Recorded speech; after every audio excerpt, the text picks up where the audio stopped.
this is funny. I haven't really told anyone this, but I haven't really told anyone this publicly, but people just know.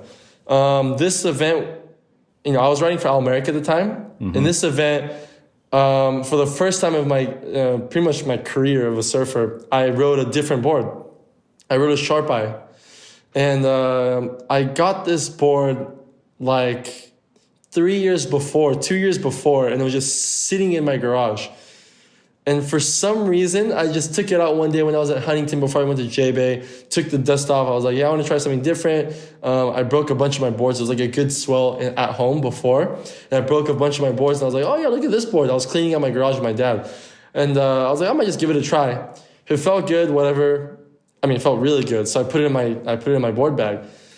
And here I am in J-Bay. I went to Bolito, the QS, the week before. And I ended up breaking like 3 of my boards. And I was like, oh my God, I'm running out of surfboards. And here's this like Sharp Eye that is so prohibited to ride, in my own little world at the time. But I was like, I'm just going to give it a go. I have nothing to lose at this point.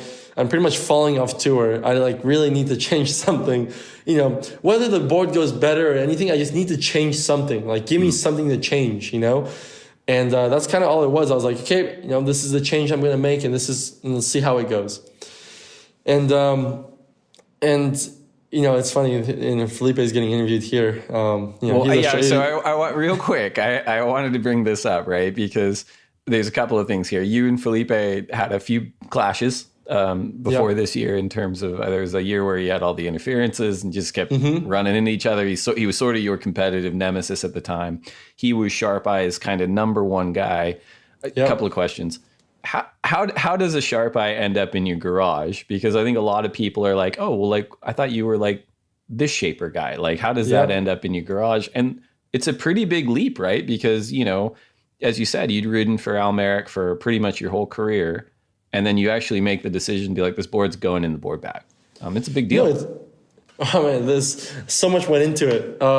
Chad Wells, the team manager of Quicksilver, at the time, he just got in contact with Marcio at Sharp Eyes and said, hey, and Chad was like, hey, you want to just try something different? And I was kind of like, honestly, not really. Like, I'm pretty good with where I am.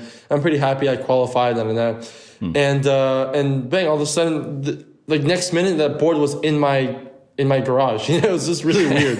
Like Wellesley kind of just like put it there. Like just ordered this board without asking me. I think he paid for them too, actually. Wellesley, shout out to Wellesley, thanks for that. He like paid for this boards, and all of a sudden like they're there, and I'm like, all right, let's use them.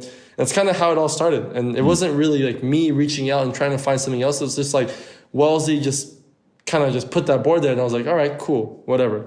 And the thing like about the whole Felipe thing, it was getting, we had some good clashes, and I think, if you're a really good competitor, you have those heats and you look at that competitor that's really just bugging you, and you kind of like shake their hand and you give them respect, you give them props. That's kind of how I look at it. If someone's irritating me and someone's just on my nerves and getting on my nerves, it's like, wow, thanks. That's like, I need that. Like, it's kind of that, like that tool to sharpen your knife and to get that kind of like that just anger.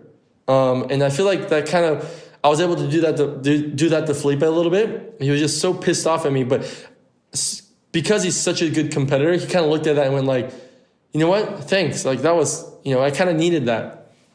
And I think the best competitors kind of have that switch to be able to look at something negative and turn it into a positive.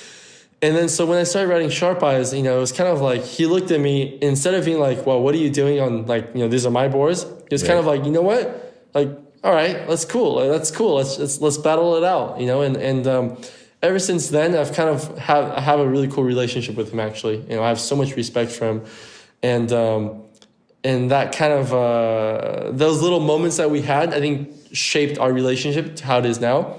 We look at each other before heats now and it's like, all right, game on, brother. Like, but it's not one of those ones like, hey man, good luck. Hey, good luck, bro. Like, you're so awesome. It's more like, yeah, like I respect you, you respect me. Like, let's showtime. Let's put on a show for everyone. So it's kind of like, go on. We have a cool relationship. Do you think it ever crossed his mind to be like, yeah, it's great, ride Sharp Eye boards, and then he's on the phone to Marcia being like, make those a little heavier than mine, please? To be honest with you, I think I would probably think that of anybody else on tour, but he's actually a pretty true, like, pure man. You know, you can see, you know, he's mature, he has kids, the way he treats his kids, the way he treats his wife, he's like a pure, honest, good human being. So I kind of really don't really see that, but I mean, maybe he did, but.